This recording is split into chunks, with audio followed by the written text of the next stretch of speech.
आज हम particle tunnelling study करेंगे।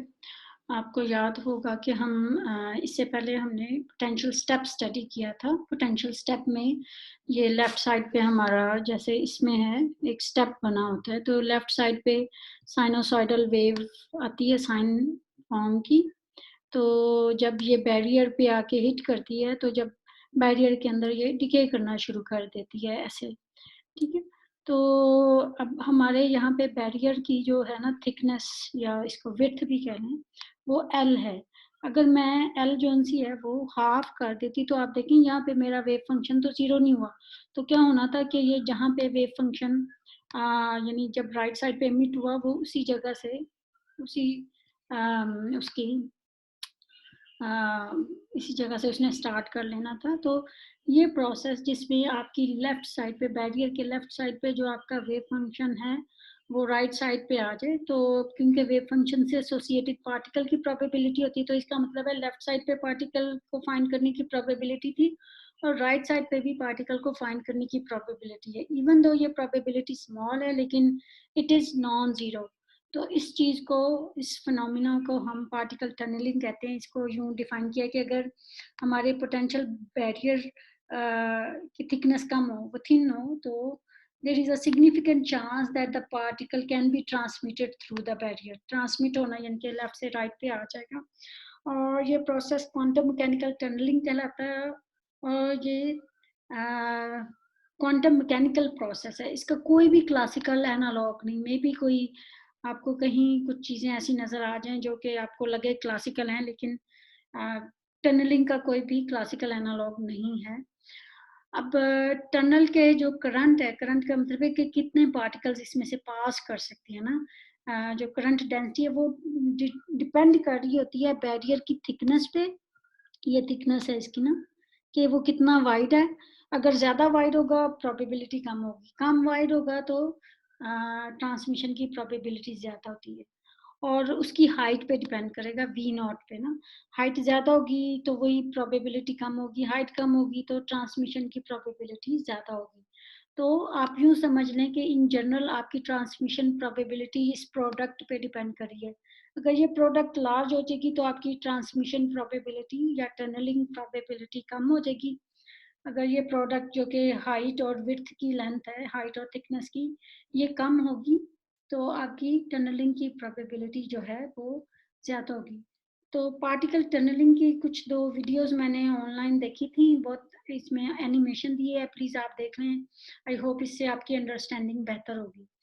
अब हमारे पास टनलिंग के लिए 3 रीजन है। रीजन 1 जिसमें पोटेंशियल हमारा 0 है, रीजन 2 इसमें पोटेंशियल V नॉट है और रीजन 3 इसमें भी पोटेंशियल 0 है। रीजन 1 में हमारी जो इनपुट वेव है वो ये इंसिडेंट है A कोएफिशिएंट वाली, ये रिफ्लेक्टेड वेव है B कोएफिशिएंट वाली।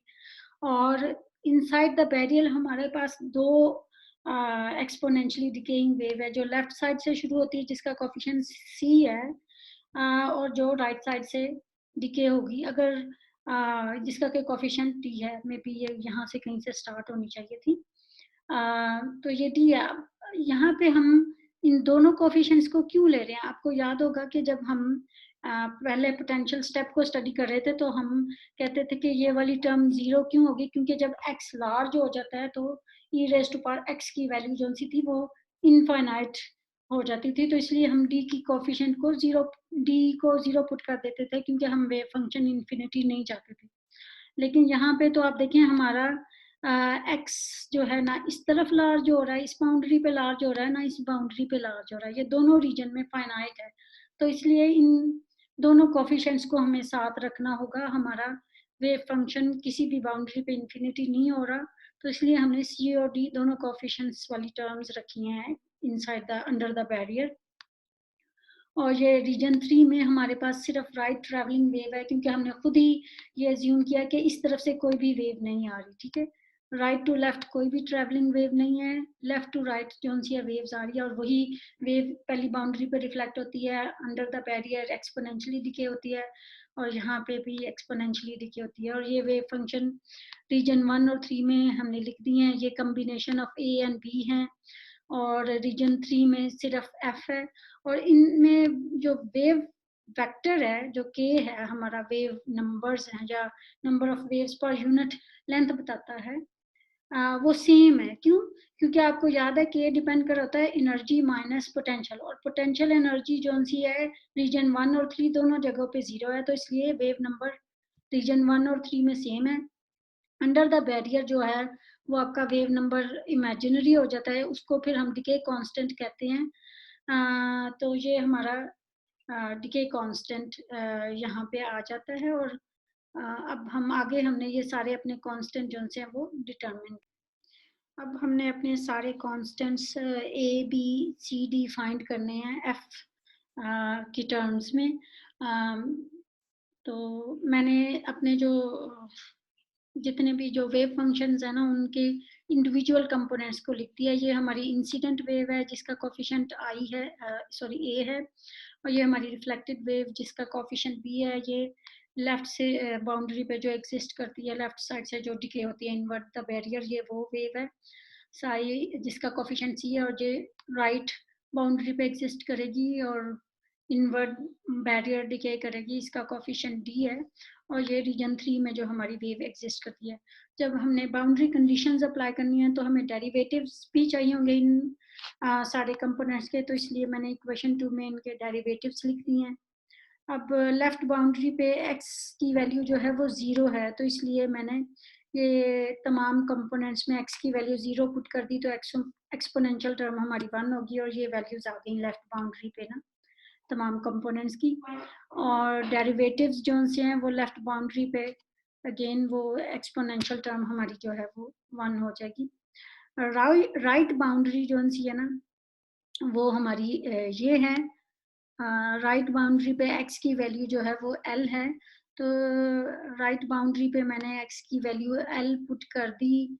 तो राइट बाउंड्री पे क्योंकि सिर्फ फंक्शन साई 2 और साई 3 एग्जिस्ट करते हैं, तो सिर्फ उसी के कंपोनेंट्स को मैंने किया। लेफ्ट बाउंड्री पे साई 1 और साई 3 थे, तो इसलिए सिर्फ साई 1 और साई 3 के कंपोनेंट्स को यहाँ पे उनके डेरिवेटिव्स को और उसके कंपोनेंट्स को लेफ्ट बाउंड्री पे हमने डिटरमिन किया था, और ये राइट बाउंड्री पे डेरिवेटिव्स हैं।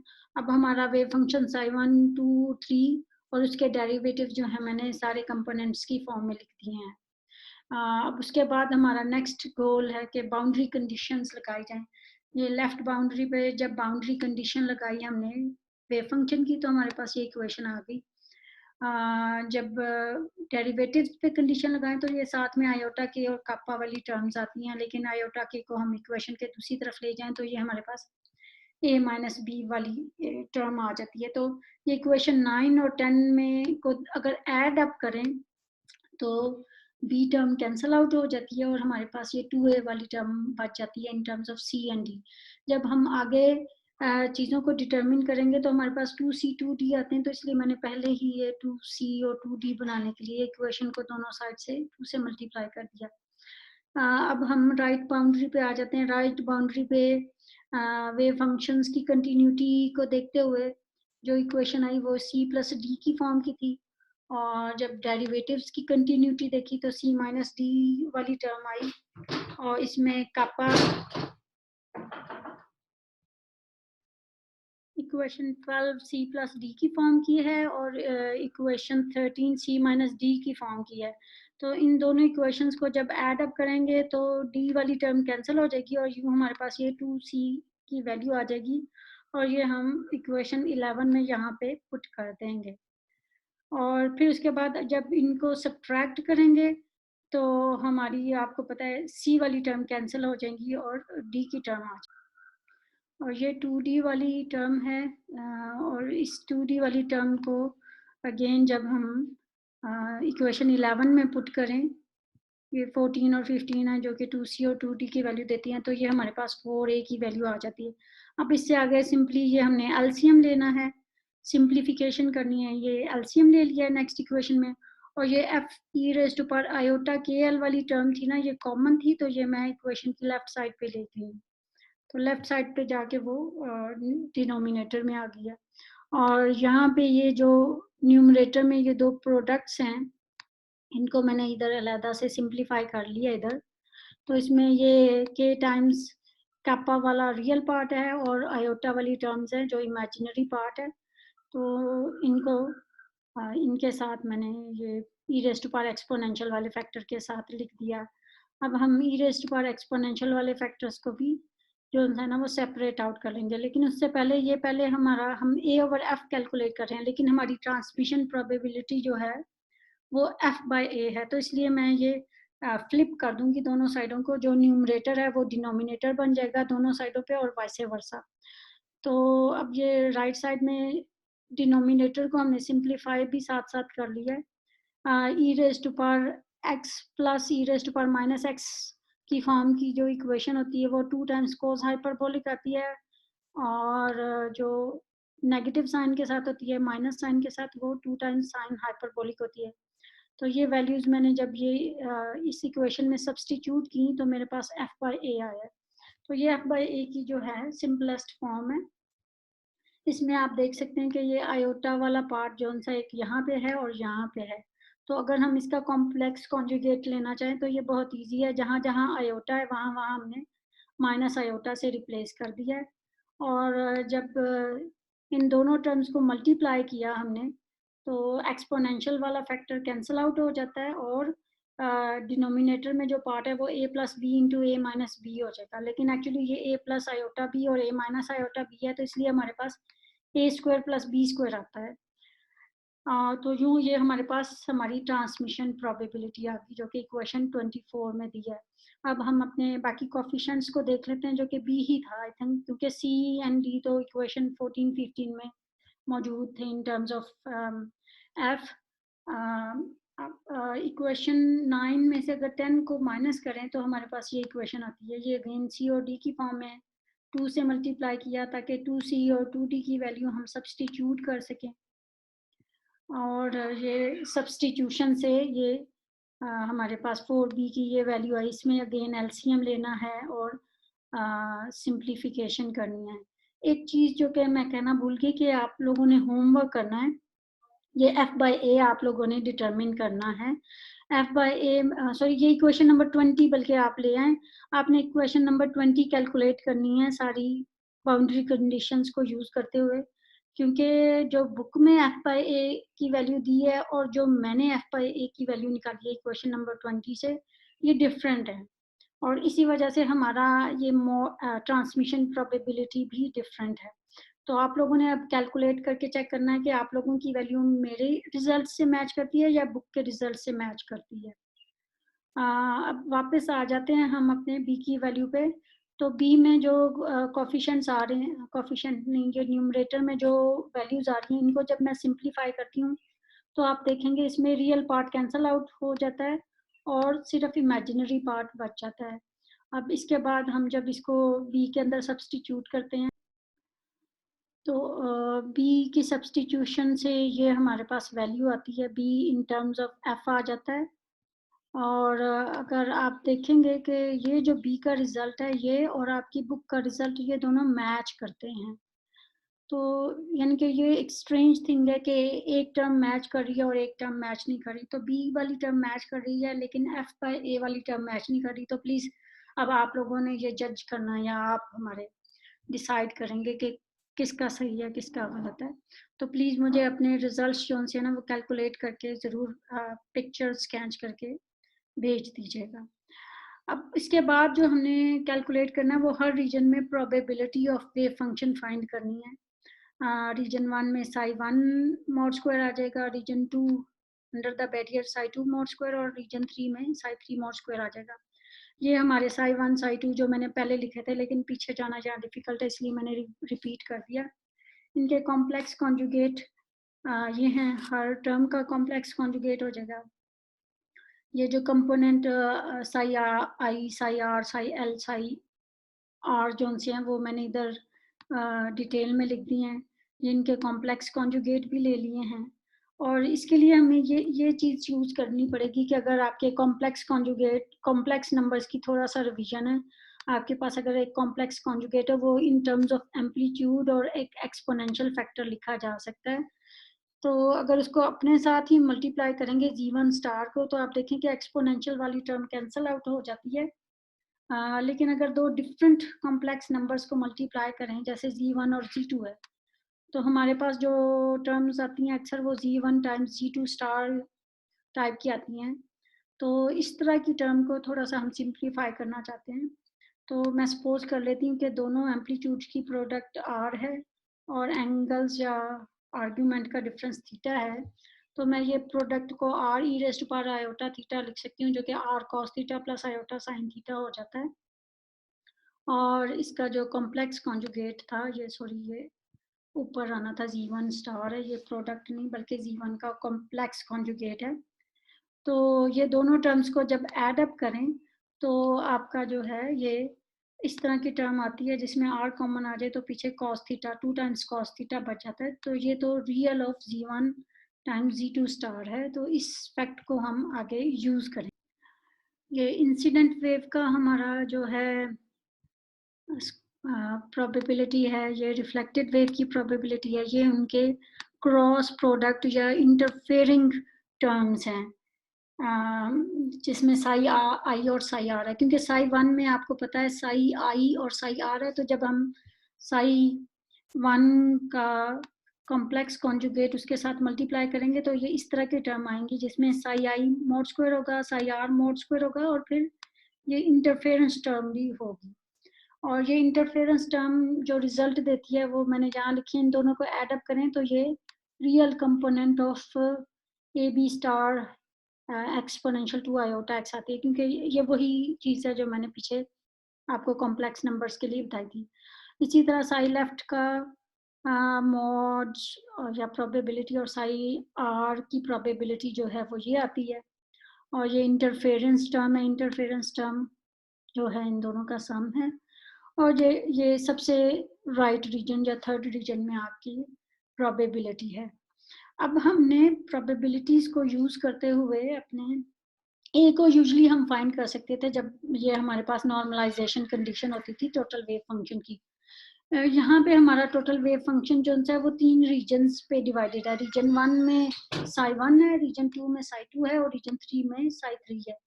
और दूसरी बात ये है कि ये एक्चुअली इक्वल टू 1 नहीं है, बल्कि ये इन्फिनिटी है, ये टर्म इन्फिनिटी है, इसलिए इसको यूज करते हुए इस नॉर्मलाइजेशन कंडीशन को हम नहीं अप्लाई कर सकते और फिर हम ए को भी नहीं फाइंड कर सकते। ये रीजन 1 की प्रोबेबिलिटी जो है ना वो माइनस इन्फिनिटी से 0 तक है, रीजन 2 की 0 से एल तक है और रीजन 3 की एल से इन्फिनिटी तक है। तो एक्चुअली रीजन 1 और 3 में क्योंकि साइनोसॉइडल वेव है जो कि इन्फिनिटी तक फैली है, तो ये वाली दो टर्म्स जो सी हैं वो हमारे रिजल्ट को इन्फिनिटी बना रही हैं। लेकिन हम एक रिलेटिव प्रोबेबिलिटी जो कि psi divided by a square है, psi mod square divided by a mod square है, वो मेजर कर सकते हैं। तो ये अब हमने ये अपनी रिलेटिव प्रोबेबिलिटी डिटरमिन करनी है। तो हम एग्जांपल ले लेते हैं। अगर इलेक्ट्रॉन की टोटल एनर्जी 0.9 इलेक्ट्रॉन वोल्ट है जो कि 1 इलेक्ट्रॉन वोल्ट से थोड़ी सी कम है, ये पोटेंशियल की हाइट है 1 इलेक्ट्रॉन वोल्ट और उसकी विड्थ या थिकनेस जो सी है वो 0.5 नैनोमीटर है। इन वैल्यूज को जब हम f बाय a की वैल्यू में पुट करें, बट एक्चुअली हम f बाय a की बजाय f बाय a का स्क्वायर जो है उधर से लेंगे क्योंकि वो कंप्लीटली रियल नंबर है और हमें आयोटा वाली वैल्यूज को नहीं हम डील करना चाहते। इक्वेशन 24 से हम ये वैल्यू हासिल इन उसमें सब्सटीट्यूट करेंगे तो हमारे पास f बाय a जो है वो 0.548 के इक्वल आता है और जो साई 3 मॉड स्क्वायर है वो f का स्क्वायर है। तो यानी कि ये इस टर्म का स्क्वायर होगा जो कि 0.5 का स्क्वायर 0.25 के करीब होता है, लेकिन क्योंकि यहाँ एक्स्ट्रा टर्म्स हैं तो ये 0.3 बन जाता है। तो रीजन 3 में जो हमारी प्रोबेबिलिटी है वो डिस्टेंस के साथ चेंज नहीं हो रही। So as a function of position it is constant. यही चीज जो सी है ना ये आपको लोअर राइट पार्ट में नजर आ रही है। ये इन्होंने प्रोबेबिलिटी ड्रॉ की है। ये हॉरिजॉन्टल एक्सिस पे आपका डिस्टेंस है और वर्टिकल एक्सिस पे Sai mod square divided by a mod square है। तो आप देखें कि आपकी probability on right hand side constant है, ये चेंज नहीं हो रही। इवन दो आपकी वेव ट्रैवलिंग है वो टाइम के साथ चेंज हो रही है और उसका जो वेव वेक्टर है वो भी वेरिएबल है के एक्स। इसके कोरस्पॉन्डिंग आप ऊपर देखें तो आपको वेव फंक्शन का रियल पार्ट नजर आएगा जो कि साई डिवाइडेड बाय ए है हमारे लेफ्ट रीजन में, रीजन 1 में, ये इसका एम्पलीट्यूड हाई है, यानी इसकी प्रोबेबिलिटी हाई है। और इनसाइड द बैरियर ये एक्सपोनेंशियली डिके कर रहा है, और यहाँ तक इसने एक्सपोनेंशियली डिके कर लिया, तो फिर राइट साइड द बैरियर इसका एम्पलीट्यूड जो है ये इतना रह जाता है, तो इसी एम्पलीट्यूड के साथ वो वेव फंक्शन ऑसिलेट करना शुरू कर देता है रीजन 3 में। रीजन 1 में जो प्रोबेबिलिटी ऑफ फाइंडिंग पार्टिकल होगी वो इसके इस एम्पलीट्यूड का स्क्वायर होगी, और रीजन 3 में इसका एम्पलीट्यूड का स्क्वायर होगी। अब रीजन 1 में एक चीज़ है कि आपकी प्रोबेबिलिटी जो है वो डिस्टेंस के साथ वेरी कर रही है। ये देखिए यहाँ पे साइनोसॉइडल बिहेवियर प्लॉट किया है। तो ये साइनोसॉइडल बिहेवियर कहाँ से आता है? ये बिहेवियर साइनोसॉइडल इसलिए है क्योंकि रीजन 1 में आपकी जो वेव फंक्शन है वो 2 कंपोनेंट से मिलके बनी है। इसमें एक साई इंसिडेंट है और दूसरा साई रिफ्लेक्टेड है। इंसिडेंट का कोएफिशिएंट आपको याद है A था, और रिफ्लेक्टेड का कोएफिशिएंट जो था वो B था। तो इंसिडेंट और रिफ्लेक्टेड वेव जब आपस में इंटरफेयर करती हैं तो आपके पास ये साइनोसॉइडल बिहेवियर आता है। इस साइनोसॉइडल बिहेवियर को ये इस तरह एक्सप्लेन किया कि आप सपोज कर लें कि आपका ए 1 है, तो बी जो सी है वो ए से कुछ फैक्टर फेज से चेंज कर रही होगी, जिसको ई रेस्ट पर आयोटा थीटा कह के हमने लिखा है। तो ये मेरी साई 1 मॉड स्क्वायर की वैल्यू थी जो इक्वेशन 31 में थी। इसमें ए को 1 पुट कर लिया, तो हमारे पास साई 1 की value in terms of B रह जाती है। तो ये 2b के साथ एक कॉज का फैक्टर मल्टीप्लाई हो रहा है, तो ये कॉज का फैक्टर ही इसको ये साइनोसॉइडल बिहेवियर दे रहा है। आपको पता है कॉज की वैल्यू जौन सी है वो -1 से +1 तक जाती है। जब कॉज की वैल्यू -1 होगी तो यहाँ पे -2b आ जाएगा, तो ये 1 - b होल का स्क्वायर बन जाएगा। और जब कॉज की वैल्यू +1 होगी तो यहाँ पे +2b आ जाएगा, तो ये 1 + b होल मॉड स्क्वायर बन जाएगा। तो हमारी लेफ्ट रीजन 1 में जो कि लेफ्ट साइड पे है, वहाँ पे हमारी जो प्रोबेबिलिटी है वो 1 - b स्क्वायर से लेकर 1 + b स्क्वायर तक वेरी कर रही है। राइट हैंड पे वो कांस्टेंट है as a function of distance. तो ये हमारी टनलिंग प्रोबेबिलिटी है, और ये हमारी क्वांटम मैकेनिकल टनलिंग को एक्सप्लेन करती है।